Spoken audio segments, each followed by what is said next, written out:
أعوذ بالله من الشيطان الرجيم بسم الله الرحمن الرحيم وما أموالكم ولا أولادكم بالتي تقربكم عندنا زلفى إلا من آمن وعمل صالحا فأولئك لهم جزاء الضعف بما عملوا وهم في الغرفات آمنون صدق الله العظيم أما بعد أعوذ بالله من الشيطان الرجيم بسم الله الرحمن الرحيم آیت نمبر 37 سورۃ سبا.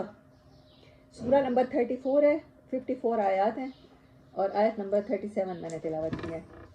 کل وہ لوگ جو ناکام ہو جائیں گے، جن کو دنیا کے ٹیسٹ میں دنیا کی مہلت سے فائدہ نہیں اٹھا سکیں گے اور اہل جہنم ہوں گے، ان کا اللہ تعالیٰ نے ڈائلاگ ہمیں سنوایا ہے. وہاں جا کر وہ ضعفاء ان کو کہیں گے، سیلیبریٹیز کو، سیلیبریٹیز ان کو کہیں گے کہ تمہاری اپنی عقل نہیں تھی. یہی بات ہو رہی تھی نا کل.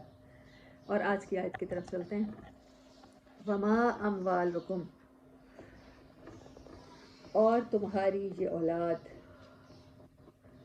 اور نہیں ہے وا اور ماں جو کچھ ہے وہ نہیں ہے، اموالکم تمہارے مالوں کی صورت میں، ولا اولادکم اور تمہاری اولاد کی صورت میں، باللتی یہ جو کچھ ہے، تقربکم یہ تمہیں قریب اور قرب عطا نہیں کرتا، عندنا ہمارے پاس.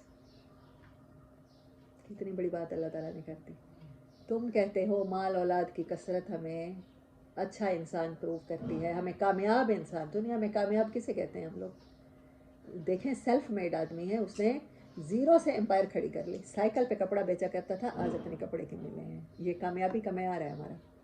اور اللہ کہہ رہا ہے یہ چیزیں تمہیں میرے قریب ہرگز نہیں کر سکتی. کسی پیر صاحب کا بیٹا ہونا، کسی سید کی اولاد ہونا، کسی خان صاحب کا بیٹا ہونا، بیٹی ہونا، یہ آپ کو اللہ کے ہاں کوئی مرتبہ نہیں دلاتا. اللہ زلفا تمہیں قریب نہیں کر سکتا، اللہ من آمن و عمل صالحا جس تمہارے اپنے اعمال. حضرت سلمان فارسی نے کتنی بڑی بات کی تھی. انہوں نے کہا تھا پلیسز ہمیں کب سے معزز کرنے لگی، جگہوں سے انسان کب سے عزت پانے لگے. حضرت عمر رضی اللہ تعالیٰ عنہ کی بات کہ اگر ہم اسلام کے سوا کپڑوں سے، لباس سے یا کسی بھی اور چیز سے عزت چاہیں گے تو انہوں نے اللہ کی قسم اٹھا کے کہا تھا ہم ذلیل ہو جائیں گے. اور صحیح کہا تھا. اور حضرت سلمان فارسی کا فیسینیٹنگ جملہ ہے، جب ان کو ابو درداء رضی اللہ تعالیٰ عنہ کہہ رہے ہیں کہ آ جاؤ زندگی کے آخری دن مسجد اقصیٰ کے پاس برکت والی جگہ پہ گزارتے ہیں، تو انہوں نے کہا کہ میرے وہاں آنے سے میری عزت میں یا میری برکتوں میں تو اضافہ نہیں ہو جائے گا نا. جہاں دین کا کام چاہیے، ایران میں اسلام نہیں ہے، میں نے تو یہاں اپنی زندگی گزارنی ہے، ان لوگوں کو اللہ کی طرف بلانا ہے، اللہ سے جوڑنا ہے. میں جا کر وہاں مسجد اقصیٰ کے حرم میں جا کر بیٹھ کے اللہ اللہ کروں، وہ مجھے اللہ کے سامنے معزز نہیں کر دے گا. پلیسز انسانوں کو ہولی نہیں کرتی، انسان اپنے اعمال کی بنیاد پر ہوتا ہے، ایمان کی بنیاد پر. اللہ نے یہی بات کی. تمہاری ریس، تمہارا قبیلہ، تمہاری خاندانی عزت، خاندانیت. ابھی یہ ورڈ بھی ہم بہت بولتے ہیں، خاندان کیسا ہے؟ ہم خاندانی لوگ ہیں، کوئی چوڑے نہیں ہیں. اللہ کہہ رہے تم میری نظر میں چوڑے ہو. پھر اللہ من آمن و عمل صالحا تمہارے اپنے ذاتی اعمال، just deeds are the one. فَأُولَٰئِكَ لَهُمْ جَزَاءُ الضِّعْفِ بِمَا عَمِلُوا یہی وہ لوگ ہیں جن کا بدلہ دگنا ملے گا. جیسے اللہ نے پیچھے کہا نا سزا دگنی، ہر ایک کہتا ہے اس کو زیادہ سزا دو، اس نے مجھے بہکایا. تو اب اللہ کہہ رہا ہے وہ لوگ جو اچھے اعمال کرتے رہے بغیر کسی ریسزم کے، بغیر کسی ازم کے، تو ان کے لیے دگنے اجر ہیں. بما عملوا ان کے اعمال کے سبب، وہم فی الغرفات آمنون اور وہ بلند و بالا عمارتوں میں، وہ ہائی رینکس میں رہیں گے، امن کے ساتھ رہیں گے. والذین یسعون فی آیاتنا معاجزین اور رہے وہ لوگ جو کوشش کرتے ہیں. کوشش دیکھیں ان کی بھی ہے، نہ صرف خود جہنم سے بچنا ہے، نہ صرف خود قرآن سے جوڑنا ہے، بلکہ اپنی جنریشنز کا سوچنا ہے. تو پھر اللہ کہہ رہے ہیں ان کے لیے دگنے اجر ہیں، وہ بلند عمارتوں میں ہوں گے، اسکائی اسکریپرز میں رہیں گے. والذین یسعون اور وہ لوگ جو کوشش کرتے رہے، صحیح کرتے رہے، کوشش تو ان کی بھی ہے، فی آیاتنا ہماری آیات میں، معاجزین نیچا دکھانے کے لیے، ہماری آیتوں کو عاجز کرنے کے لیے. نہیں اللہ نے یہ کہہ تو دیا ہے، لیکن یہ اصول نا یہ 1400 سال پہلے چلتے تھے. صحابہ کا ایمان تازہ تھا، انہوں نے نبی صلی اللہ علیہ وسلم کی مجلس سے سیکھا تھا. ہم تو پاکستانی معاشرے میں رہتے ہیں، ہمیں یہ چیزیں چشم پوشی کرنی پڑے گی، ہمیں ایسا کرنا پڑے گا، ہماری روایات ہیں، ہمارا سسٹم ہے. آپ نے اس معاشرے میں رہنا ہے تو سروائیو کرنا ہے نا. یہی انسان جنگل میں تو اب جا کے رہ نہیں سکتا. بڑے خوبصورت ڈائلاگس کرتے ہیں اللہ کی آیات کے مقابلے میں. اللہ کے احکامات کو کی جگہ اپنی خواہشات کو لانے کے لیے ہم لوگوں نے گھڑ لیے. اولئک فی العذاب محضرون، ایسے لوگ عذاب کے سامنے حاضر کیے جائیں گے. محضرون، اب محضرون ایسا ورڈ ہے جب تک ہم اس کا روٹ ورڈ نہیں دیکھتے ہمیں لگتا ہے یہ عربی کا مشکل ورڈ ہے، حالانکہ ہم خود حاضر بولتے ہیں اردو میں. حاضرہ، اس کا روٹ ورڈ دیکھو نا، جب آپ روٹ ورڈ نکالتے ہو تو بڑا آسان ہو جاتا ہے عربی کو سمجھنا. حاضرہ، درمیان والا ورڈ کیا ہے؟ وہ لوگ حاضر کیے جائیں گے یعنی مبتلا کیے جائیں گے ڈیفینیٹلی. اللہ کہہ رہے ہیں اللہ ان میں شامل نہ کرے. کل ان ربی یبسط الرزق، ان سے کہو، اللہ کہتا ہے بار بار کہو میں رزق فراخ کر دیتا ہوں. یہ میری رضا کی نشانی نہیں ہے کہ میں ان سے راضی ہوتا ہوں، وہ میں کسی کو بھی دے دیتا ہوں. وہ تو بانٹ ہے نا. کسی کا سفر لمبا ہے، کسی نے کراچی تک جانا ہے تو اس کی ٹکٹ، وہ ڈیوو کی وہی ٹکٹ جو ہے جو لاہور کے لیے 2500 کی ملے گی وہاں 5000 کی ملے شاید، کیونکہ مائل زیادہ ہے، پٹرول زیادہ لگنا ہے. اللہ کہتا ہے دنیا میں جو تقدیر میں بنا کے بھیجتا ہوں، یہ اولاد، یہ رزق، یہ تو میں تمہارے سفر کے لحاظ سے ایک طے کرتا ہوں تمہاری جمع پونجی. اس کا یہ مطلب نہیں ہے کہ میں تم سے بہت راضی ہوں، میں بہت خوش ہوں اس لیے میں نے تمہیں زیادہ دے دیا. ان ربی یبسط الرزق لمن یشاء من عبادہ، اپنے بندوں میں سے جس کا چاہتا ہے وہ رزق کشادہ کر دیتا ہے. ویقدر له، اور جس کے لیے چاہتا ہے تنگ کر دیتا ہے. وما انفقتم من شیء فهو یخلفہ، اور جو کچھ تم خرچ کرتے ہو اس کا بدلہ تمہیں ضرور ملتا ہے. خلفہ، خلیفہ اسی سے ہوتا ہے بعد میں آنے والا، خلاف ہونے والا، کہ اس چیز کا اپوز کرنے والا. جیسے دنیا کا جوڑا آخرت ہے، اس کا بدلہ تمہیں ضرور ملے گا. یہ ہوتا ہے کرما، جس کو ہم کہتے ہیں، جس کو ہم مکافات عمل کہتے ہیں. ہم سمجھتے ہیں مکافات عمل ہمیں یہی مل جائے، ہمیں یہی نظر آ جائے. ادھر ہتھیلی پر ہم سرسوں جمائیں، بیج رکھیں اور دوسرے دن ہمیں فصل کاٹ لیں. ایسا نہیں ہوتا. اللہ کہتے ہیں یہ ہو ہی نہیں سکتا تم نے کوئی عمل کیا ہو اور اس کا اچھا یا برا بدلہ تم نہ پاؤ. وہ ملے گا ہی ملے گا، ڈیفینیٹ ہے. وَهُوَ خَيْرُ الرَّازِقِينَ، اور وہ بہترین رزق دینے والا ہے. اللہ ہمارے رزق میں برکتیں رکھے. وَيَوْمَ يَحْشُرُهُمْ جَمِيعًا، اور وہ دن یاد رکھنا جس دن ہم سب کو اکٹھا کریں گے. حشرہ، ہانک کے لے جائیں گے، سب انسانوں کو اکٹھا کر دیں گے. جمیعاً، سب کے سب کو. ثم یقول للملائکۃ، اور پھر ہم فرشتوں سے پوچھیں گے اہؤلاء ایاکم کانوا یعبدون، کیا یہ وہ لوگ ہیں جو تمہاری عبادت کیا کرتے تھے؟ یہ کہتے تھے یہ بارش کا دیوتا ہے، یہ زیوس ہے، یہ کیوپڈ ہے، یہ محبت کا دیوتا ہے، یہ دیوی ہے، حسن کی دیوی ہے، وینس ہے. تو یہ آپ انہی کی پوجا کرتے رہے ہو نا. بس نام بدل گئے ہیں. آج فیشن انڈسٹری ہے، آج کاسمیٹک انڈسٹری ہے، نام بدل گئے ہیں نا اب ان دیوی دیوتاؤں کے. یونان کے لوگ کہتے تھے، سیدھا سیدھا کہتے تھے یہ حسن کی دیوی ہے اور یہ محبت کا دیوتا ہے. ہم نے اس کے نام بدلا دیے ہیں. یہ کاسمیٹک انڈسٹری ہے، یہ کاسمیٹک سرجری ہے، یہ ہمارے ڈرماٹولوجسٹ ہیں، یہ ہمارے پارلر ہیں. ابھی اسی بات پہ میں رک جاتی ہوں. ہم ذرا انالائز کرتے ہیں کہ ہم لوگ اپنی شادیوں کو کتنا مشکل بنا چکے ہیں. دلہن پارلر اس نے لازمی جانا ہوتا ہے، جیسے فرض ہے نا، پارلر نہ گئی تو نکاح میں اس کے حرج آ جائے گا. اچھا پارلر میں جا کر کتنا آسان ہے میک اپ، مطلب مفت کر دیتی ہے پارلر والی، دلہن بنا دیتی ہے آپ کو. میرا خیال ہے ایٹ لیسٹ 50,000 تو لگتا ہے، آدھا لاکھ. ٹھیک ہے، 50,000 جس کے پاس ہے، مطلب ہم لوگوں کو اللہ نے دے رکھا ہے، ہم لوگ اپنی شادیوں پر آسانی کے ساتھ خرچ کر سکتے ہیں.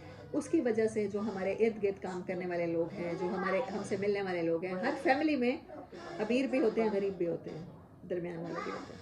اب وہ لوگ جب دیکھتے ہیں کہ فلاں کی بچی ایسے دلہن بنی ہے، پارلر میں گئی ہے، تو پھر ایک یہ ریس ہے، وبا کی طرح ہے. پھر وہ ہر بچی یہ چاہتی ہے میں پارلر جاؤں.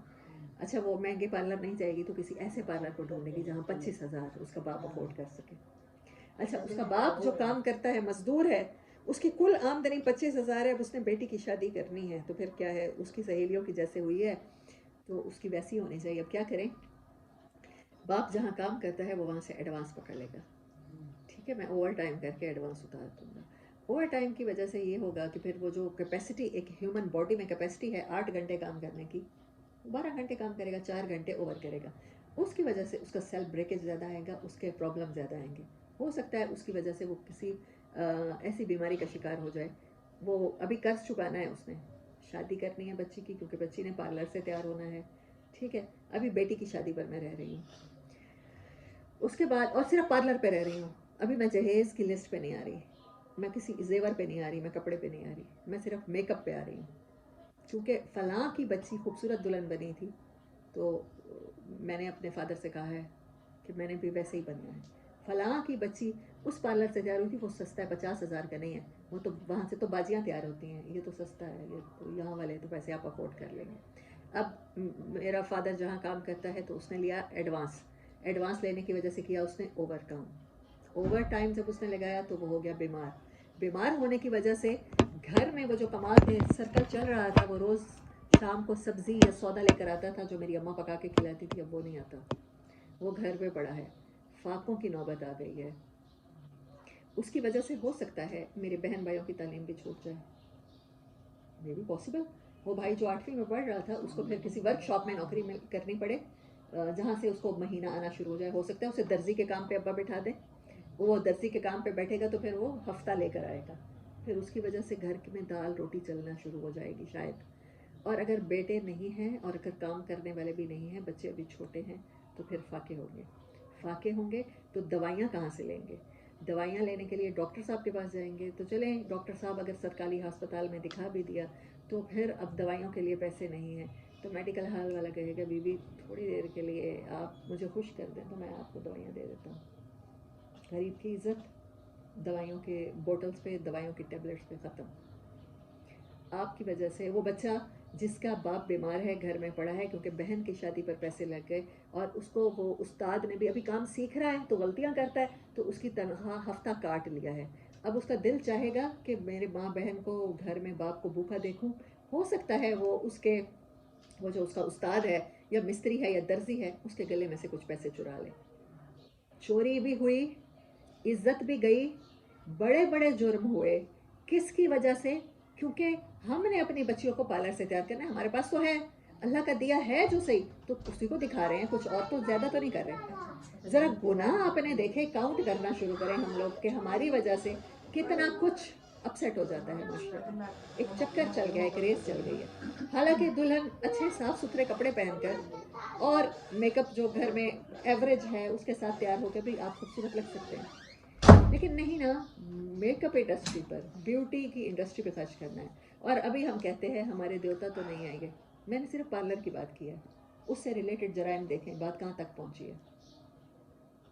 اگر اس میں سے میں نے کوئی مبالغہ آرائی کی ہے یا میں نے کوئی میں نے کوا بنا دیا تو آپ مجھے بتا سکتے ہیں کہ میم آپ نے بہت فیسینیشن میں چلی گئی ہیں, آپ نے کوئی بہت پہاڑ کھڑے کر دیے. ایسا ہوتا نہیں ہے. ایسا اگر نہیں ہوتا تو آپ مجھے ٹوک سکتے ہیں. ایسا ہی ہو رہا ہے. یہ ہماری تکلیفیں ہیں, یہ ہماری میجر بیماری ہیں, ڈیزیز ہیں. بیمار معاشرہ ہے ہمارا, اینڈ ہے ہمارا. مطلب بیماری کی بھی اخیر ہے, جیسے ڈاکٹر لا علاج قرار دے دیتے ہیں نا. بہت سے لوگ لا علاج قرار دے چکے ہیں, بہت سے لوگ چھوڑ جانا چاہتے ہیں اس معاشرے میں, بہت سے لوگ سوسائڈ کر لینا چاہتے ہیں. لیکن مجھے امید ہے کہ ہم قرآن کے ذریعے دوبارہ سے زندہ ہو سکتے ہیں. ہم وینٹیلیٹر پہ پڑے ہوئے لوگ, ہم دوبارہ سے اس معاشرے کے فعال کردار بن سکتے ہیں. یہی اللہ نے کہا ہے کہ وہ دن جب میں کھڑا کروں گا اور پوچھوں گا, یہ ان کو بت بنا کے آئے تھے, اپنے پیسے کو پوچھ کے آئے ہو, اس کو حسن کو پوچھ کے آئے ہو. کاسمیٹک انڈسٹری اور فیشن انڈسٹری, میں نے کہا تھا نا میں صرف پارلر تک رہی ہوں, میں نے ایک بات کی ہے, ابھی میں کپڑے پر نہیں آئی. فیشن انڈسٹری بھی ہمارا خدا ہے, وہ دیوی دیوتیاں بھی ہیں. اب بتاؤ کیا ان کے پاس آتے رہے تھے؟ کسی عورت کی شادی ہوتی ہے نا ہمارے معاشرے میں, وہ بڑے شدید قسم کے ڈپریشن میں چلی جاتی ہے. اگر اس کو 1 سال کے اندر بچہ نہیں ہوتا, آپ کو اولاد چاہیے, آپ اس کو ڈپریشن میں ڈال دیتے ہیں. بیٹا میں تو کہتی تھی ہماری نسل بڑھ جاتی, تم ڈاکٹر کو دکھاتے, چیک اپ کراتے. اچھا پھر بیٹی ہو جائے نا, وہ عورت شدید ڈپریشن میں, ایکیوٹ میں چلی جائے گی کہ اب تو اس نے تو بیٹی پیدا کر دی ہے, تمہارے تو بڑھاپے میں, ایک تو تمہاری شادی لیٹ ہوئی, تمہاری بہنوں کو بیانے کے چکر میں نے تمہیں دیر سے تمہاری شادی کی, اب تمہاری بیٹی ہو گئی ہے, چلو تمہاری ابھی بیٹا ہو جاتا تمہارے بڑھاپے کا سہارا تو بنتا. یہ بیٹوں کو سکھانا شروع کر دیتے ہیں, جس کی وجہ سے وہ عورت ڈپریشن میں چلی جاتی ہے. دوسری, تیسری, چوتھی, 5ویں بیٹی کا تو پھر آپ کے اندازہ ہی نہیں ہے کہ کتنا سوئر قسم کا ڈپریشن ہوتا ہے. یہ ہمارے خدا بن گئے ہیں نا. ہم نے اولاد کو سمجھ لیا ہے, بیٹے ہیں تو آپ کامیاب ہیں, پیسہ ہے تو آپ کامیاب ہیں. قرآن آپ کو بتاتا ہے ان چیزوں سے کامیابی نہیں ہے. میں ایسے راضی نہیں ہوتا. مجھے مت دکھاؤ، اپنی لسٹ چیک نہ کراؤ کہ ہم نے امریکہ سے ہم نے فرٹیلٹی کا ڈاکٹر تھا، ہم نے اس سے کروا کے اولاد کروا لی ہے.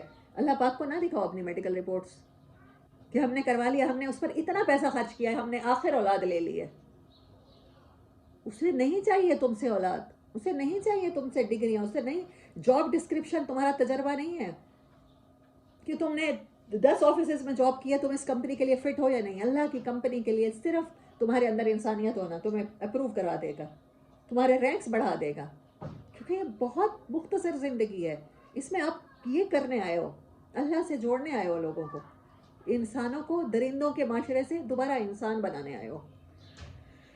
قالوا سبحانک انت ولینا من دونہم، وہاں پر وہ کہیں گے تو پاک ہے آپ کی ذات، ہمارا تعلق تو آپ سے تھا، ہمارے ولی تو آپ تھے. فرشتے کہیں گے من دونہم، ان کو چھوڑ کے. ہم نے تو کبھی نہیں کہا کہ یہ ہمیں پوجنا شروع کر دیں. بل کانوا یعبدون الجن، بلکہ یہ عبادت کرتے رہے جنات کی. اب جیسے یہاں سے یہ وما انفقتم من شیء فہو یخلفہ، آپ اس کو مثال کے طور پر خرچ کی آیات میں لکھ سکتے ہیں. جیسے میں ایک صورت کو انالائز کرنا سکھا رہی ہوں.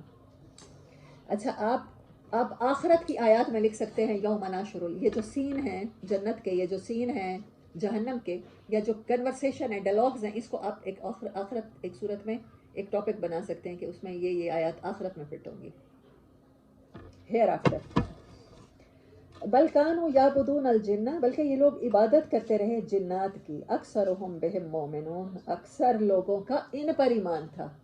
یہ بات میں کہنا چاہ رہی ہوں، ہمارا ایمان فیشن انڈسٹری پہ ہے، ہمارا ایمان کلودنگ انڈسٹری پہ ہے، ہمارا ایمان اور کس چیز پہ ہے، کاسمیٹک انڈسٹری پہ ہے، اور ہمارا ایمان ویکل انڈسٹری پہ ہے.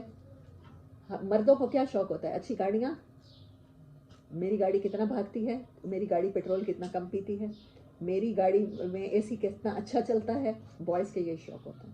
ہم اپنے یوتھ کا سارا جذبہ، جوانی کے دنوں کے ان کی صلاحیتیں ہم نے اس طرح پہ را میٹیریل پہ لگا دی ہیں، دنیا کی طرف ویسٹ کرتی ہیں. اور لڑکیوں کی، میں کتنی خوبصورت نظر آؤں، میرے ہاتھ کتنے خوبصورت لگے، ناخن کتنے پیارے ہونے چاہیے، میری اسکن گلو کرنی چاہیے، میرے بال لمبے ہونے چاہیے. کیونکہ ڈیمانڈ ہے نا، جو چیز ڈیمانڈ ہوگی تو وہی پروڈکشن ہوگی. ہم مشینیں ایسی بنا رہے ہیں. ہمارے بیٹے بھی شو پیس ہونے چاہیے، ان کو اپنی گاڑیاں گنوانی آنی چاہیے، ان کو اپنی وارڈروب میں راڈو کی گھڑی ہونی چاہیے. اور کون سی گھڑیاں اچھی ہوتی ہیں پتہ نہیں، مجھے لگتا ہے صرف راڈو ہی ہے ابھی پاکستانیوں کو اس کا پتہ. اچھا واچز، رے بین ہو گئے، رولیکس ہو گئے. اچھا ہمیں گلاسز ہمارے کون سے ہونے چاہیے؟ رے بین کے ہونے چاہیے. اچھا اور کس کے ہونے چاہیے آپ؟ اچھا مارک اینڈ اسپینسر سے ہماری شاپنگ ہونی چاہیے. تو آپ یہ ٹیگس بتاتے ہیں، آپ کے پاس اور کچھ نہیں بتانے کو اب رہ گیا. آپ اتنے ڈھکن اور سطحی ہو چکے ہیں، تو آپ اپنے بچوں کو اور بچیوں کو یہی بنا رہے ہیں. ان کے جوانی کے بہترین ایج جو ہوتی ہے نا، وہ باصلاحیت ایج ہوتی ہے، اس میں جذبہ ہوتا ہے، اس میں آپ پیور ہوتے ہیں، آپ جو ہوتے ہیں اندر سے آپ وہی باہر آپ کے ایموشنز کے ساتھ آپ جی رہے ہوتے ہیں. اور اللہ نے روبوٹ پیدا نہیں کیے، سوری ٹو سے، اللہ ایموشنز کے ساتھ ہی ڈیل کرتا ہے. ایموشنز جب تک آپ کے اندر ہیں، آپ کے اندر انسانیت ہے. ان کا ایمان تھا. مومن یہ بھی تھے. دیکھیں مومن ورڈ بھی مومن کا اللہ نے یوز کیا اسٹیرک وے میں، لیکن یہ مومن کس کے مومن تھے؟ جنات کے مومن تھے. جیسے ہم فیشن کے مومن ہیں، ہم پارلر کے مومن ہیں، ہم میک اپ کے مومن ہیں. ہمارا بھی ایمان ہے، پختہ ہے کہ اگر دلہن اچھی لگی تو پھر واہ واہ، پھر شادی کامیاب ہے. اگر وہ اچھی نہ لگی، اس کا میک اپ بھی، اب تو اور ہم آگے بڑھ گئے نا، اب نیچرل بھی لگنا چاہیے، اب اس کا کلر بھی بہت اچھا ہونا چاہیے. تو جب تک وہ نہیں لگے گی تب تک ہمارا نکاح کمپلیٹ نہیں ہوگا. ہمارا ایمان ہے، نکاح ہم بھی کرتے ہیں، لیکن ہمارا کوئی اور ہے. اللہ نے کہا تھا بس حق مہر چاہیے ہوگا، ہاؤس ہولڈ چاہیے ہوں گے، وہ بھی مرد کے ذمہ ہیں. فَالْيَوْمَ لَا يَمْلِكُ بَعْضُكُمْ لِبَعْضٍ نَفْعًا وَلَا ضَرًّا، وہ دن ہوگا پھر یہاں کسی کو کوئی ملکیت نہیں ہوگی، نہ کسی کی ملکیت میں نفع نہ نقصان. تمہیں یہاں لگتا ہے نا تمہیں پیسہ فائدہ دے دے گا، وہاں کچھ فائدہ نہیں دے گا. وَنَقُولُ لِلَّذِينَ ظَلَمُوا ذُوقُوا عَذَابَ النَّارِ الَّتِي كُنتُمْ، اور کہہ دیا جائے گا ان لوگوں سے جنہوں نے ظلم کیا، چکھو آج اس آگ کا ذائقہ، کنتم بہا تکذبون، جس کو تم جھٹلایا کرتے تھے. اچھا جہاں پر جھوٹ کی آیت ہے تو کذب یہ آیت آپ وہاں پہ جہاں ایک ہیڈنگ آپ لوگ جھوٹ کی بنائیں گے نا, ایک سچ کی بنا لیں, ایک جھوٹ کی, ایک آخرت کی, ایک دنیا کی, آپ وہاں یہ آیت ڈال سکتے ہیں. وَإِذَا تُتْلَى عَلَيْهِ آيَاتُنَا, اور جب بھی تلاوت کی جاتی تھی اس قرآن کے ذریعے انسانوں کو نصیحت کی جاتی ہے, انہیں بتایا جاتا ہے, یہ گائیڈنس ہے. آیاتنا ہماری آیات, بینات آیات بھی ایسے جو واضح ہیں, لاجیکل ہیں, انسانی مائنڈ کو اپیل کرتی ہیں. قالوا ما هذا الا رجل يريد, تو وہ کہتے ہیں کہ یہ تو کچھ بھی نہیں ہے مگر یہ ہے ایک آدمی, یریدو جو چاہتا ہے, ان یصدکم کہ ہمیں روک دے, اما کانا یعبد آباؤکم جس کی عبادت ہمارے بڑے کرتے آئے تھے. ملتان میں تو دلہنیں ہوتی ہی پارلر سے تیار ہیں, یہ بی بی تو ہمیں نئے سبق پڑھا رہی ہے کہ پارلر کو چھوڑو, اب گھر سے تیار ہونا ہے. وہ بھی ایسے ہی کہہ رہے تھے, یہ تو ایک آدمی ہے جو صرف یہ چاہتا ہے کہ جو کچھ ہمارے باپ دادا پریکٹس کرتے آئے تھے یہ کہتا ہے اب وہ نہ کرو, بس اس کو تو ہمارے باپ دادا کے دین سے ہی کھا رہا ہے, ان کے طریقوں سے کھا رہا ہے, یہ تو نئی باتیں کر رہا ہے. وقالوا ما هذا, اور وہ یہ بھی کہا کرتے تھے, یہ جو کچھ بتا رہا ہے نا, آپس میں بیٹھ کر یہ کہتے تھے, الا افک مفترن, یہ جھوٹ بول رہا ہے, خود سے گڑ رہا ہے. اللہ اتنا لینیٹ نہیں ہے, اللہ اتنا براڈ مائنڈیڈ نہیں ہے, اللہ اتنے حقوق نہیں دے رہا عورتوں کو. یہ خود سے نا, ان کو عادت ہے قرآن سے یہ ڈھونڈ ڈھونڈ کے وہی آیتیں نکال کے لاتے ہیں اور آپ کو یہ بتاتے ہیں. یہ نبی صلی اللہ علیہ وسلم کے اوپر ایکیوز کیا جا رہا ہے. وقال الذین کفروا, اور کہا کرتے تھے وہ لوگ جنہوں نے کفر کیا, لما جاءہم, جب بھی ان کے پاس کیا آیا, للحق کے, حق آیا, للحق کے, حق کے بارے میں. لل کا مطلب ہوتا ہے کے بارے میں, کے بارے میں. لما جاءہم, حق جب بھی ان کے سامنے آیا, جس فارم میں بھی ان کے سامنے حق پیش کیا گیا, ان کو کہا گیا فضول خرچی نہ کرو, ان کو کہا گیا نمائش نہ کرو, پھر اس کو سوشل میڈیا کے سٹیٹس پہ پوسٹ نہ کرو. میں سوچ رہی تھی, ہم لوگ, ہمارے اندر کی کمی, ہم لوگ برتھ ڈے سیلیبریٹ کرتے ہیں اور پھر اس کی وجہ سے پتہ نہیں کتنے لوگوں کو حسرت ہوتی ہوگی. ہمیں پوسٹ نہیں کرنا چاہیے, اگر ہم منا بھی رہے ہیں تو پھر اس کو پوسٹ نہیں کرنا چاہیے. یا کھانوں کی اسٹریکس لے, ہم تو نہیں پوسٹ کرتے, کھانوں کی اسٹریکس لوگ لگاتے. میں وہی تو کہہ رہی ہوں کہ نہیں کرنا چاہیے. مجھے اپنے اندر کمی نظر آ رہی ہے, مجھے اپنے ایپ نظر آتے ہیں, شکر اللہ کا. ہاں ہاں, بہت, آپ بہت اچھا کہتے ہیں, نہیں لگاتی. نہیں, میں پرسنل لگاتی ہوں, میں کہہ رہی ہوں میں اس چیز کو یوز کروں, لیکن اس کے لیے سادہ کھانا, جس دن دال روٹی پکی ہو, جس دن ساتھ پکا ہو, وہ دکھا دوں. مطلب اب جو تھا, مطلب بچے جاتے تھے کہیں بھی کھانا کھانے باہر جا رہے ہیں تو پھر وہی وہ اسنیپ بنا کے لگانا, میں اس چیز سے تو مطلب اس کے اپوز کام کر رہی ہوں. تو پھر مجھے لگ رہا ہے کہ یہ چیز بھی ہمیں اب ختم کرنی ہوگی. ہاں, لما جاءہم, جب بھی ان کے پاس حق آیا, انہوں نے کیا کہا, ان ھذا الا سحر مبین, یہ تو جادو ہے. یہ بہت عجیب بات ہے, جتنا جادو عجیب ہے, یہ تو ایسی دنیا کی بہکی بہکی باتیں کر رہی ہیں ہمارے سامنے. اللہ کہہ رہا ہے جس نے کفر کرنا ہے نا, وہ سارے مجرم, ان کو ڈسٹنگوش تو بعد میں کریں گے نا, یہ جھوٹ والا ہے, یہ چوری والا ہے, یہ قتل والا ہے, یہ زنا والا ہے. ان میں سب میں ایک چیز کامن ہوگی, کیا, کہ حق کے ساتھ وہ مخالفت کا رویہ کرتے ہیں. ان کو حق بڑا عجیب لگتا ہے, اتنا عجیب لگتا ہے کہ ان کو لگتا ہے کھلا جادو ہے. وآخر دعوانا ان الحمد للہ رب العالمین. اچھا ماما, اس آیت میں سے ہم کیا کیا نکال سکتے ہیں کہ یہاں پر منافقین نے انکار کیا؟ نہیں, آپ ابھی ڈیپ میں نہیں جائیں گے. اچھا, کچھ پوچھنا ہے تو میں بتاتی ہوں ابھی آپ کو.